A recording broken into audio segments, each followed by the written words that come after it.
motema nanga molimo nanga nakabeli yo yaya kati na maboko na yo ngai na mibonzeli zala se moto liboso kati na bomoi nanga kolo yozali eyanona mituna nanga kolo yobongi na lokumu otuna na moya motema nanga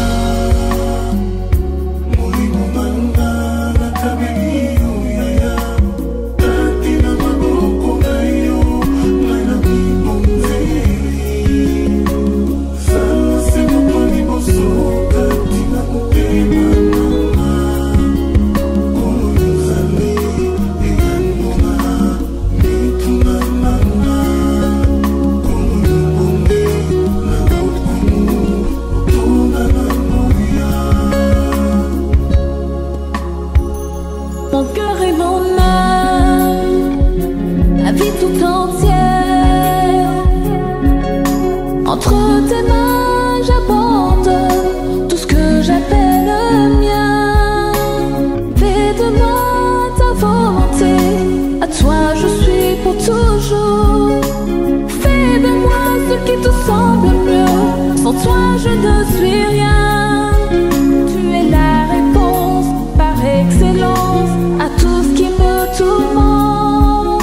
À toi seul l'honneur, la majesté, à toi l'adoration.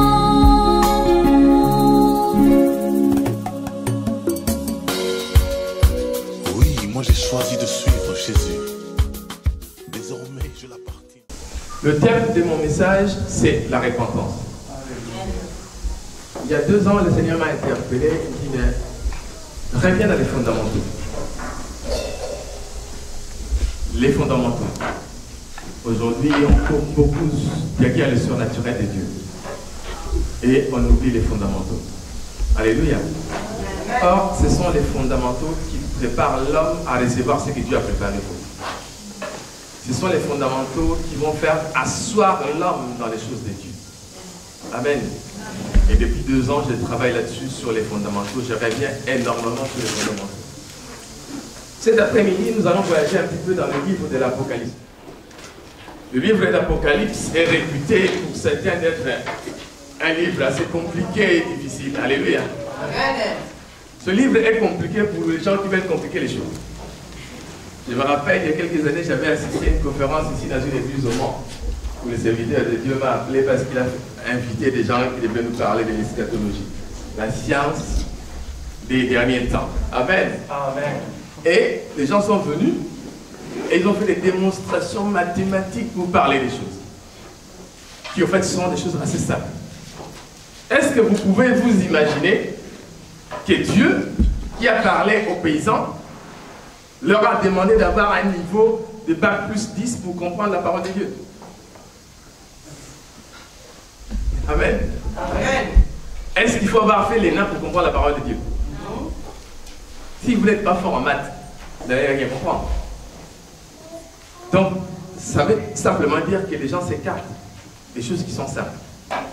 Regardez le premier verset du livre de l'Apocalypse. Il est dit révélation des dieux. Est-ce qu'une révélation vient pour compliquer les choses? Non. La révélation vient pour éclairer. Donc, cela veut dire que la révélation vient pour simplifier les choses. Et le premier chapitre du livre d'Apocalypse dit tout. Révélation des dieux, Dieu. Le mot révélation veut dire se dévoiler. Donc, Dieu qui se dévoile au peuple à travers quelqu'un qu'il a choisi ici, qui est Jean. Et Jean est dans une situation, il est dans l'île de Patmos. Si vous prenez votre Bible, vous regardez les schémas qui sont là-dessus, vous pointez le doigt sur le livre de Patmos, vous vous mettez dessus et vous regardez vers la Turquie, vous allez voir que toutes les églises qui sont citées s'alignent. Alléluia. Amen. Et le message qui est donné, il dit « vois ». Donc il voit ce qui se passe dans les églises parce qu'il les connaît. Et comme il connaît l'église Ça ne peut pas être n'importe quel gens. Gens qui connaissent les églises, c'est un apôtre.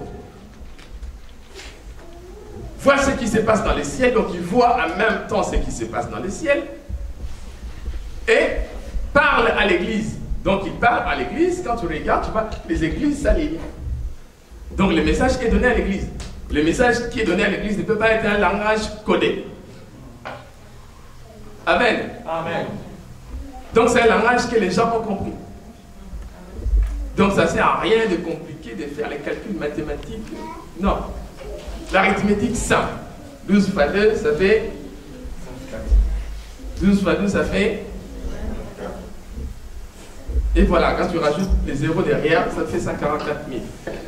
Amen. Et quand vous voyez 12 les enfants de Jacob, à partir de là, vous lisez l'évangile. Vous le lisez comme tout évangile. Amen. Hier, j'ai parlé avec un homme de Dieu, que je connais, un ami à Paris, et il m'a dit une chose que je partage en ce moment. Il dit, mais aujourd'hui, l'église est détruite par l'église. À l'époque du peuple d'Israël, ils étaient détruits par les ennemis, les gens qui venaient de l'extérieur. Mais aujourd'hui, l'église est détruite par les gens qui sont à l'intérieur. Ah, vous n'allez pas me jeter les pieds quand je vais sortir. Ce sont les chrétiens qui détruisent l'église aujourd'hui. Nous nous disons chrétiens, nous nous comportons pire que les gens qui sont à l'extérieur. Et nous voulons que les gens partent de l'extérieur et viennent à l'église. Amen. Comment voulez-vous que les gens viennent à l'église? Alléluia. Amen. C'est ce que nous allons voir à travers ce livre. Donc nous allons lire dans Apocalypse chapitre 8. On va noter les versets, après on va les lire au fur et à mesure. Apocalypse chapitre 8, verset 3. Apocalypse chapitre 8, verset 13. Apocalypse chapitre 9, verset 20 et verset 21. Et le plus gros, c'est Apocalypse chapitre 10, versets 1 à 11. Nous allons commencer les lectures. Apocalypse chapitre 8, verset 3. J'ai lu la parole de Dieu. Un autre ange vint et se plaça sur l'autel. Il portait un encensoir d'or. On lui remit de nombreux parfums pour les offrir sur l'autel d'or devant le trône avec des prières de tous ceux qui appartiennent à Dieu. Je relis. Les prières qui sont données, ce sont les prières de ceux qui appartiennent à Dieu. Aujourd'hui, on dira de chrétiens. Chapitre 9, verset 20 à 21. Mais le reste des hommes qui avaient survécu à ce fléau ne renoncèrent pas à leur façon d'agir. Ils ne cessèrent pas d'adorer les démons, ainsi que les idoles d'or, d'argent, de bronze, de pierre et de bois. Bien qu'elles soient incapables de voir, d'entendre ou de bouger. Ils ne renoncèrent pas à leur meurtre, à leur pratique magique. Le mot meurtre dans l'ancienne alliance, le péché était l'équivalent d'un meurtre. Quelqu'un qui commettait un péché, on le comparait à un meurtrier. À leur immoralité et à leur malhonnêteté. Et le chapitre 10. Ensuite, je vis un autre ange puissant descendre du ciel, enveloppé d'une nuée. Un arc-en-ciel auréolait sa tête, son visage rayonnait comme le soleil, et ses jambes ressemblaient à des colonnes de feu. Dans sa main, il tenait un petit livre ouvert. Il posa son pied droit sur la mer et le gauche sur la terre. Il s'est mis à crier d'une voix forte comme rugit un lion. Quand il eut crié, les 7 tonnerres firent retentir leur voix. Et quand ils eurent fini de parler, je me disposais à transmettre leur message. Lorsqu'une voix venant du ciel me dit, garde sous le sceau du secret les déclarations des 7 tonnerres et ne les note pas. Alors l'ange que j'avais vu debout sur la mer et sur la terre, leva la main droite vers le ciel et jura solennellement.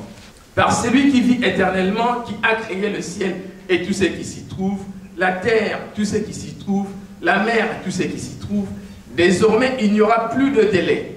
C'est un verset que vous allez retenir, c'est celui-là. Désormais il n'y aura plus de délai.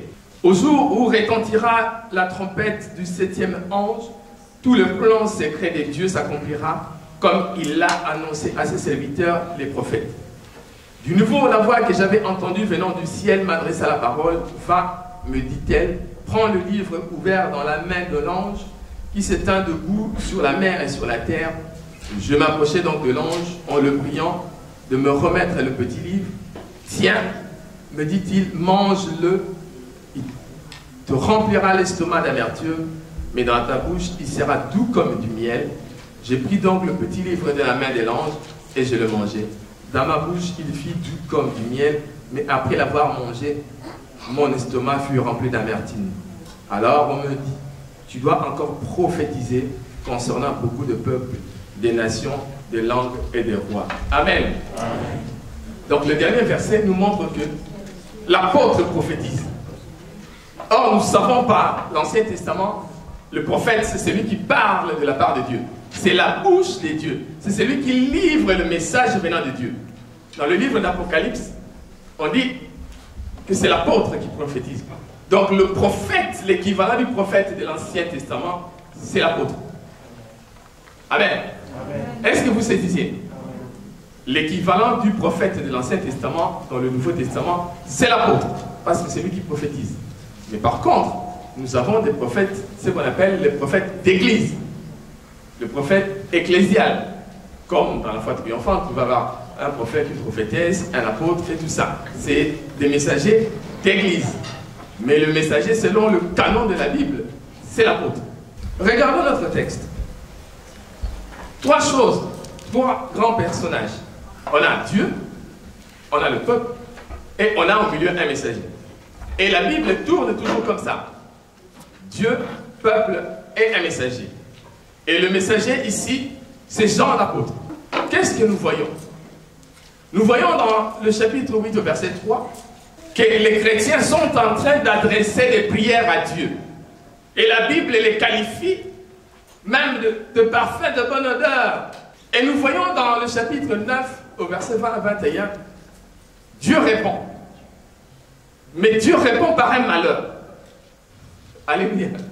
Vous me dites, mais c'est pas possible, mais il est bon ce Dieu-là. Mais pourquoi il doit répondre avec un malheur?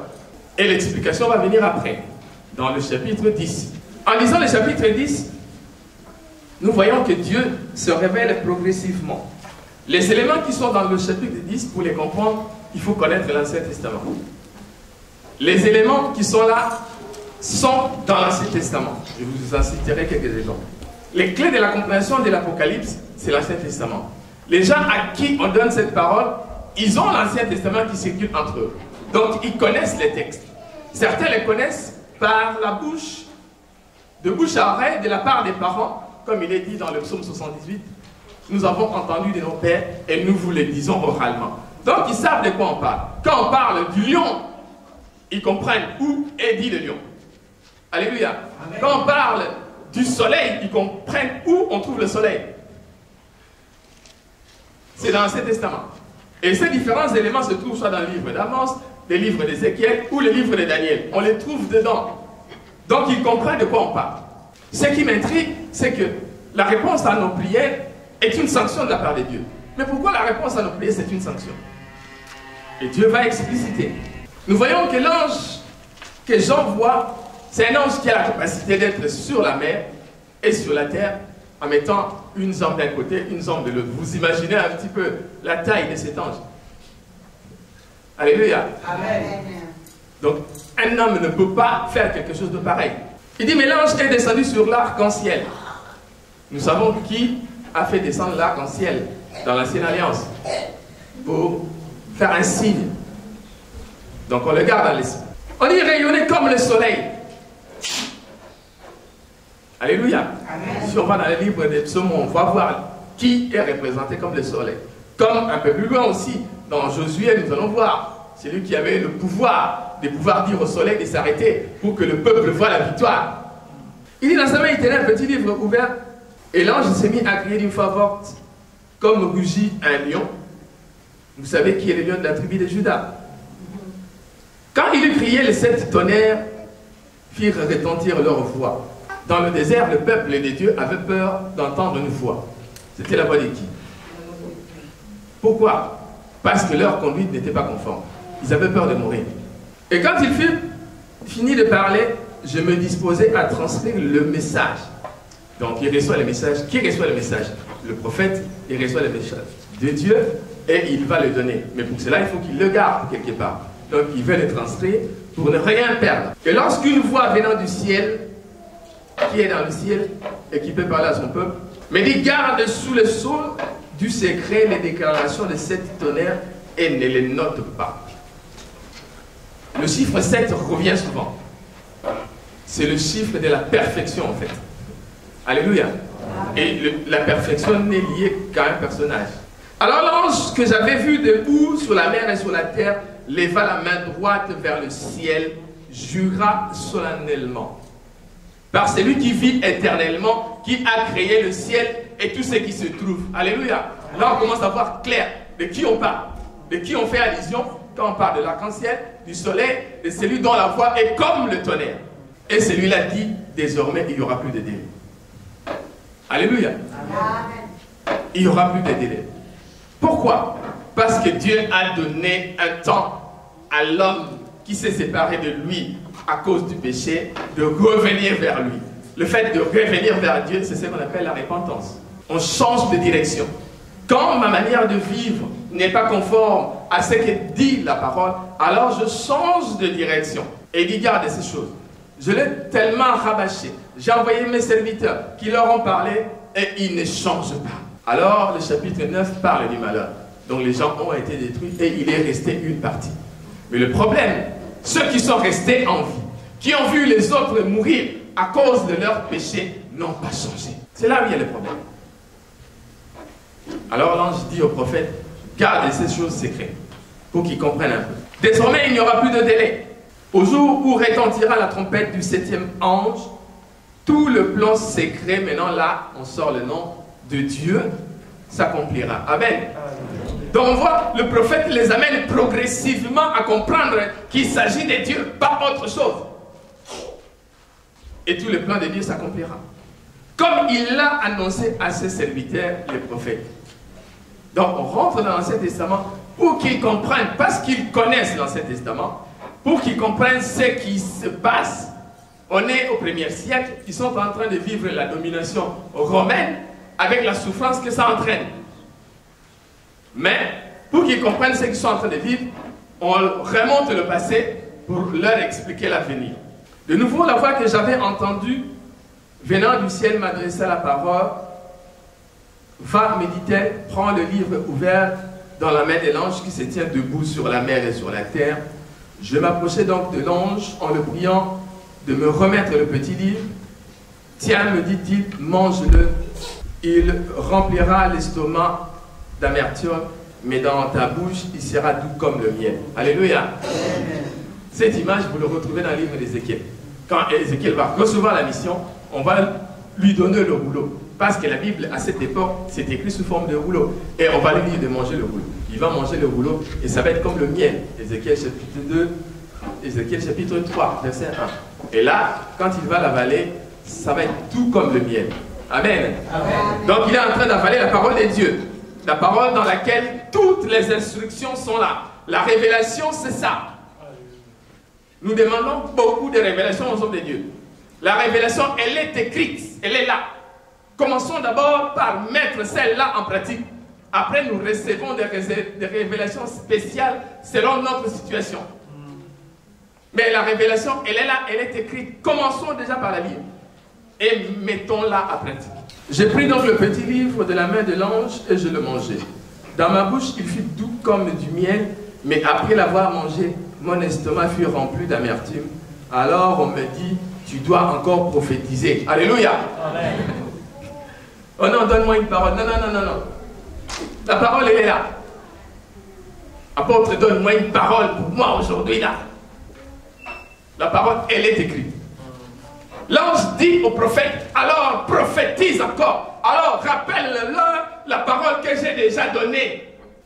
Aujourd'hui, dans notre église, j'ai vraiment amené à parler de la reconquête des territoires. C'est-à-dire que nous devons reconquérir les territoires que nous avons perdus.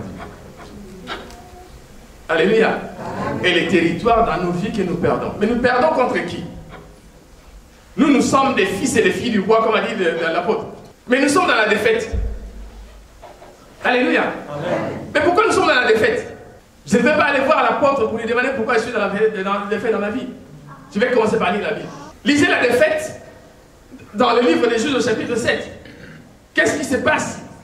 Il va y avoir la défaite dans le peuple. Mais la défaite est venue parce qu'un d'eux a trahi Dieu. La défaite vient quand nous ne marchons pas selon la parole. Quand nous ne marchons pas selon la parole, l'ange qui te garde part, se déplace de toi. Or, la Bible dit, l'ange de Dieu campe autour de celui qui aime Dieu. Quand mon comportement n'est pas conforme à la parole, l'ange qui doit camper devant ma maison part de ma maison. Alors celui qui est le destructeur vient prendre place. Mais je ne dirais pas que c'est l'apôtre qui n'a pas donné une parole pour moi. C'est pour ça que je suis dans cette situation. Je vais déjà commencer par me regarder moi-même. Qu'est-ce qui se passe? Quand on regarde les statistiques aux États-Unis, un mariage sur 2 temps dans la population. Et dans le milieu chrétien, un mariage sur 3 temps. Alléluia. Amen. Et je pense que ces statistiques doivent être valables aussi dans notre monde ici, au monde occidental. Mais pourquoi les mariages chez les chrétiens tombent comme ça? Et nous nous promenons avec nos Bibles, et nous sommes le dimanche, nous crions à Dieu, nous faisons des jeûnes et tout ça. Alléluia. Amen. Et je dirais, comme disent les Ivoiriens, il y a problème. Et je suis sûr que le problème n'est pas du côté de Dieu. Amen. Quand mon mariage chauffe, qu'est-ce que nous faisons? Je prends mon téléphone, j'appelle les miens, mes parents, ma famille, ou mes amis, en espérant qu'ils vont me soutenir. Mais ils vont te soutenir. Ils vont te soutenir dans ce que tu vas leur dire. Même si tu es fautif, ils vont te soutenir parce que tu es leur. Alléluia. Et de même de l'autre côté. Peut-être que le problème, il est simplement, il est tout simple. Le chef, il a été travailler, il fait le manipat, il rentre le soir, il est fatigué. Et quand il est fatigué, il aime bien manger la semoule-là, blanche, celle qui vient de Belgique. Bien rond. Il rentre le soir, il te demande, toi tu dis, ben non, mais toi tu peux faire ta semoule toi seul. Le chef des chantiers lui a crié dessus. Il arrive à la maison, tu lui cries dessus. Et comme nous les hommes, souvent, on n'a pas beaucoup de langage, là les mains commencent à parler. Alléluia. Amen. Si c'est comme ça, j'appelle mes parents, je rentre. Tu as déjà changé de nom. Tu ne portes plus le nom de ton père. Tu vas rentrer comment? Et d'ailleurs, ta chambre, on a donné à quelqu'un d'autre. Amen. Amen. C'est simple. Il n'y a rien de Satan dedans. Non. Regarde simplement ton comportement. Papa, il arrive. Ah, comment ça s'est passé? Comment c'était le travail? Ah, aujourd'hui, mon chef, il m'a embêté. Oh non, ne t'en fais pas. Bon, voilà. Alors, quand tu vas voir la semoule qui chauffe là avec la fumée, il dit bon, ok, c'est bon. Amen. Amen. Tu le calmes. Pourquoi il y aura par là? Il n'y en aura pas. Amen. Amen. Et de même pour les mamans. Alléluia. Amen. Alors, tu vas appeler ton ami. Lui, il va... Non, l'autre, habillé dans la vie. Il va prendre ta part. Mais quand il va prendre ta part, qu'est-ce qu'il va faire? Il va allumer le feu. Il va allumer le feu et en plus de lui, toi, tu restes en face de lui. Alléluia. Amen. Non. Qu'est-ce que dit Ésaïe 52? Quels sont beaux les pieds de ceux qui apportent l'évangile.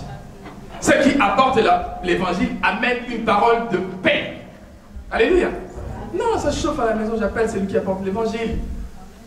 Avec une simple raison, il va donner une parole de paix pour que là où il n'y avait plus la paix, que la paix revienne. C'est ça la solution.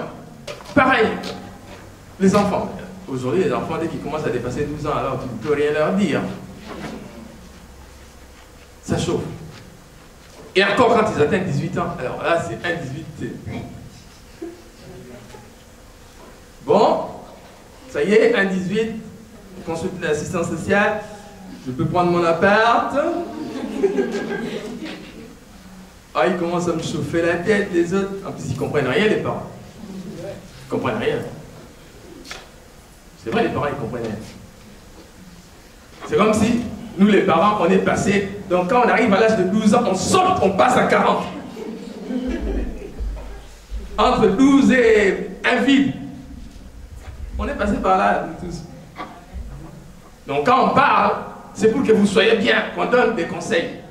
Et pour que vous soyez bien. C'est là qu'il y a le livre des Proverbes. Pour que nos enfants soient des élites. Alléluia. Un jour, j'ai parlé, j'ai dit, parmi vous, il y aura des préfets dans la Sarthe. Il y aura des avocats. Je prophétise pour vous. C'est ça la parole que je donne pour vous. Alléluia. Vous n'allez pas faire les manipulateurs. Non. Vous allez donner des ordres. Tu es chef, la petite comme ça, là, tu es chef, tu commandes. Les gens regardent et disent, ben, waouh. On dit, oui, ça c'est une fille du chemin. Alléluia. Donc lui là, il a un chef, un patron. Là, quand son patron parle, nous tous on tremble. Non. Le CPE dit, non, toi là, les notes ne sont pas bonnes, toi. Non, tu vas faire couture. Non. Pourquoi? Section couture, attends. Les gens maintenant, ils achètent, tout est préfabriqué. Là. Section couture, tu vas gagner ta vie comment? Alors, quand le CPE dit ça, dit, non, non, moi je vais commander. Je serai chef du personnel, DRH. Alléluia. Petite comme ça, là, toujours dans une 4x4. Énorme. C'est ça la vie. Bien aimé, l'église, aujourd'hui, les chrétiens, ce sont les premiers à ne pas pardonner. Ce qui m'a fait. Ah, on peut monter, descendre. Ça là, tout sauf ça. Alléluia. Maintenant, toi, tu choisis ta Bible. Tu commences à choisir des portions. Tu dis ça, c'est bien. Ça. Et tu dis là, quand là, on commence à chauffer la louange, tu dis là, tu sautes, tu danses, tu dis Alléluia. Et puis tu vas prier. Mais quand tu pries, la ligne est interrompue. Vous savez, quand vous n'avez pas payé le téléphone, il y a une dame qui parle. La dame de SCPA. Alléluia. Pourquoi? Parce que la prière, c'est un temps où tu communiques avec le Père. Comment fais-tu communiquer avec le Père si la ligne est interrompue? Là, tu peux faire ce que moi j'appelle la grève de la faim. Tu as lu 40 jours, non 21 Daniel, tu finis Daniel, tu sors, tu rentres dans 40 d'Élie et de Jésus. À la fin, tu te réveilles, rien ne change. La ligne est interrompue. La prière est ça. Pardonne comme nous pardonnons. Comment veux-tu que Dieu te pardonne si toi tu ne pardonnes pas? Comment veux-tu que les paroles que tu adresses à Dieu aboutissent pendant que toi tu sautes une étape de la prière? Jésus. Mais nous les chrétiens, nous sommes les premiers à donner des leçons aux autres. Alors, alléluia. Amen. Mais nous allons tourner en rond dans l'église. Et pourtant nous sommes des champions. Les gens nous regardent, quand tu passes, les gens regardent, ils commencent à parler. Amen. Amen. Pourquoi? Parce que tu es toujours là, depuis qu'on te connaît, tu es toujours à pied avec la même Bible et qui a même changé de couleur. Non. Nous amenons la défaite dans la maison de Dieu. À cause de notre comportement. La prière ne peut pas être efficace si les étapes de la prière ne sont pas respectées. Regardez un enfant. On lui donne le cahier de correspondance. On dit, c'est marqué 5 € pour demain là, parce qu'il y a une sortie. L'enfant, quand il va arriver, il se pose des problèmes. Est-ce que là, nous sommes au chômage, est-ce que le papa, il travaille? Non, ce n'est pas son problème. Il est sûr que demain matin, avant d'aller à l'école, quand la maman l'habille, lui donne son carnet, il y aura 5 € dedans. Pourquoi? Parce qu'il marche dans une confiance. Regardez à la maison. Un enfant qui fait ses travaux ménagers là, quand il demande, tout de suite, alors là, Mikolo, sort du souka. Alléluia. Amen. Là, chez Zara, il y a des trucs des filles là. Si elle fait ses travaux ménagers, tu vas rien dire. Même si papa ne veut pas, toi tu sors. Et puis il va te regarder. Ok, ça va. Pourquoi? Parce qu'elle est en ordre. Toi, tu n'es pas en ordre et tu demandes au Dieu qui est juste te donner. Alors Dieu deviendra injuste. Un jour, je fus même un chrétien. Mais ce chrétien critique vraiment les gens critiquent. que ce chrétien-là, non seulement a menacé un serviteur de Dieu, mais voulait faire place à un serviteur de Dieu. Tu vas partir avec une malédiction. Bien, tu vas partir avec une malédiction. Et ça va te suivre. Et ça risque de suivre tes enfants. Un serviteur de Dieu, c'est un serviteur de Dieu. Lisez Josué 1:1, vous allez voir. Quand Dieu parle à Josué, il dit, Moïse est serviteur de Dieu, Josué serviteur de Moïse. Hébreu nous dit, un serviteur de Dieu a des comptes à rendre à Dieu. Un serviteur de Dieu n'a pas de comptes à rendre aux hommes. Il a des comptes à rendre à Dieu. C'est beaucoup plus dangereux. Alléluia. Amen. Parce que rendre des comptes aux hommes, on peut t'amener au feu, les dire.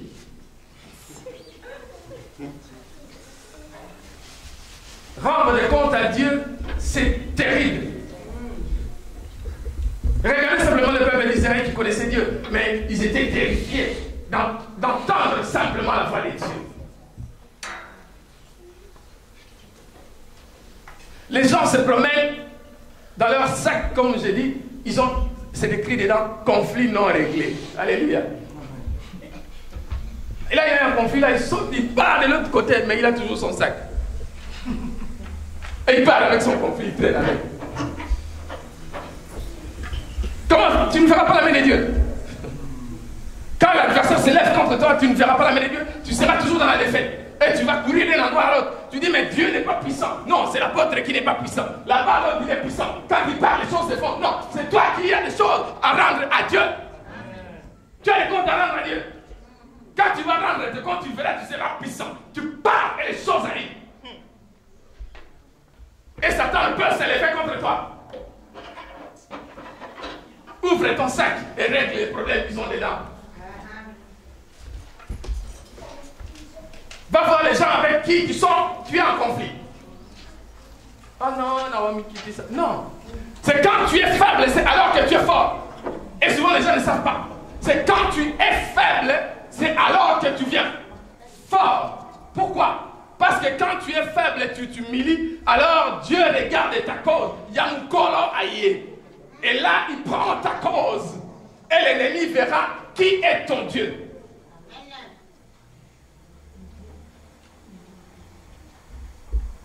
C'est quand tu t'humilies, alors Dieu prend ta part. Et la Bible dit, quand l'armée de l'Éternel se met en route, personne ne peut l'arrêter. Amen. Amen. Le colportage. Les gens sont en train de parler. Il y a des gens qui ont la spécialité de parler des absents. Mais il y a toujours un là qui va rapporter. La personne qui rapporte ne dit jamais les choses telles qu'elles se sont passées. La personne qui rapporte ajoute un peu sa part. Pour que lui aussi, qu'on voit qu'il est bien, il est du bon côté. Il rajoute sa part d'abord. Et quand ils font ça, ils attisent le feu. Ils attisent le feu. Et la Bible dit, si tu sais que quelque chose est bien, tu ne le fais pas, tu commets un péché. Toi, tu sais que quelque chose est mauvais, tu le fais quand même sciemment. Donc, tu commets un péché. Mais ce péché-là est sur ton compte. Pas sur le compte de la personne qui a parlé en premier. C'est sur ton compte. Donc, c'est toi qui vas être jugé par rapport à ce que tu dis. Est-ce que vous me comprenez? Amen. Toi qui rapportes et qui attise le feu, Dieu te regarde et dit, c'est celui-là qui a attisé le feu, c'est pour ça que tel, ils se sont bagarrés. Maintenant, Dieu va s'occuper de toi. Au lieu de s'occuper de l'autre. C'est lui qui est à la base. Et quand Dieu s'occupe de toi, il te règle ton compte. Et toi, tu n'arrêtes pas de prier. Père, que ton règne vienne. Or, quand tu appelles le règne de Dieu, le règne de Dieu vient avec la justice. Et la justice va commencer à s'appliquer d'abord sur toi.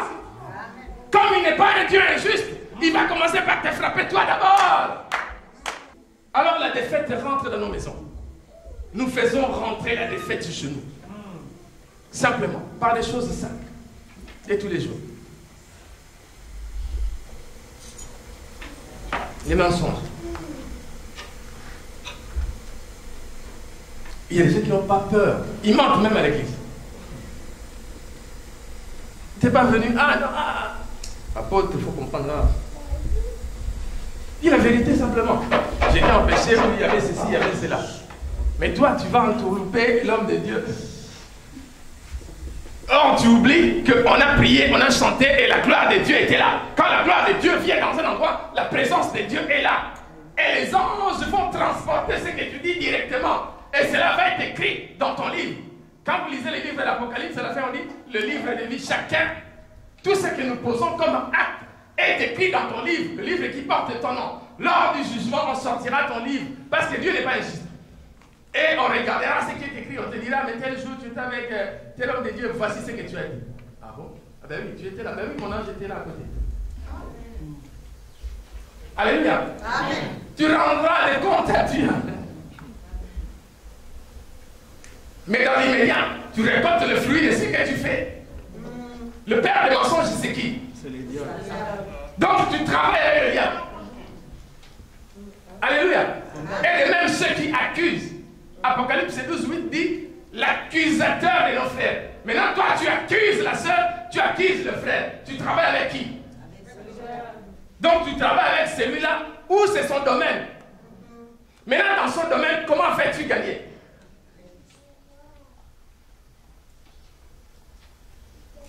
Alléluia. Amen. La Bible dit dans Romains 12, soyez en paix avec tous, car cela dépend de vous. Cela dépend de nous. Cela ne dépend pas de Dieu. Ça dépend de nous, de notre bon vouloir. Si moi je dis, avec lui là, non, on n'a qu'à dire ça. Jamais avec lui, jamais. Dieu ne viendra pas pour changer ça. Si tu ne veux pas, Dieu ne viendra pas te forcer. On ne viendra pas de force te forcer. Non, non, non. On te laissera. Mais simplement les conséquences. La Bible nous montre dans 2 Samuel que la conséquence du péché reste. Alléluia. Amen. Je m'adresse surtout à ceux qui font la grève des faim là parce qu'ils pensent qu'en faisant des jeûnes allongés là et qu'en vivant dans le péché que Dieu va répondre. David va pécher et il va décréter un jeûne d'1 semaine avec les gens de sa maison. Mais Dieu va parler aux gens de sa maison en disant tout ce qu'il fait là. Pamba, c'est rien du tout. Alléluia. Lui, il va jeûner, décréter, et puis il va rien se passe. Et Dieu va dire, mais non, les hommes de sa maison vont comprendre, mais là, les résultats sont déjà là. Il va se rendre compte. La conséquence du péché reste. Mais Dieu nous pardonne parce que nous sommes ses enfants. Donc faisons très attention. Ce que nous pouvons éviter, évitons-le. Soyez en paix avec tous. Je vais m'arrêter là pour aujourd'hui. Amen. Amen. Que Dieu vous bénisse.